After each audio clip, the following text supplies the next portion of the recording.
السلام علیکم ورحمۃ اللہ وبرکاتہ۔ امید ہے ناظرین کرام آپ اللہ کے فضل و کرم سے خیریت سے ہوں گے۔ ناظرین کرام، جانور کی قربانی کے تعلق سے لوگوں کے ذہن کے اندر ایک بات یہ آتی ہے کہ قربانی کے جانور کی کھال کو فروخت کیا جائے یا پھر اس کو دفنایا جائے، اس لیے کہ جانور کی کھال بہت زیادہ کم قیمت میں فروخت کی جا رہی ہے۔ تو دارالعلوم دیوبند سے اسی سلسلے میں سوال کیا گیا۔ سائل دارالعلوم دیوبند سے سوال کر رہا ہے، عرض خدمت عالیہ میں یہ ہے کہ اس وقت ہندوستان میں مسلمانوں کی اقتصادی حالت کمزور کرنے کی مذموم کوششیں جاری ہیں۔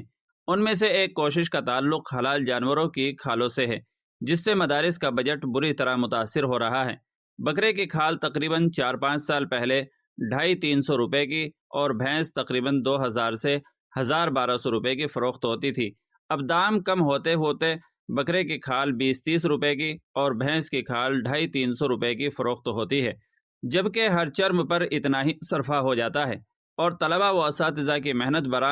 اس لیے مدارس والے اس مشورے میں لگے ہیں کہ چرم جمع کر کے چرم زمین میں دفن کر دیے جائیں، تاکہ جب بازار میں چرم نہیں پہنچے گی تو ہو سکتا ہے کہ مستقبل میں ان کی قیمتوں میں اضافہ ہو جائے۔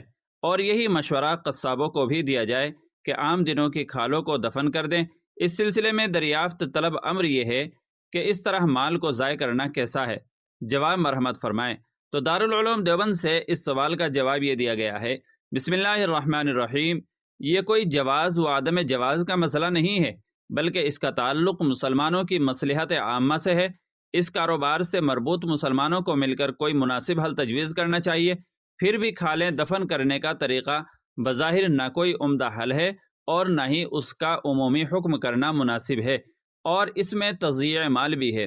جواب کی تصدیق کرنے والے لکھتے ہیں، جواب درست ہے، البتہ کھال کی قیمت مناسب ملے اس کی کوشش کی جائے یا کھال کو دباغت دے کر اپنے کسی کام میں لایا جائے۔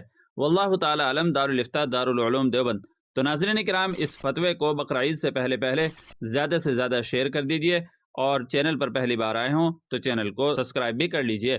چلیے پھر ملتے ہیں اگلی کسی ویڈیو میں۔ السلام علیکم ورحمۃ اللہ وبرکاتہ۔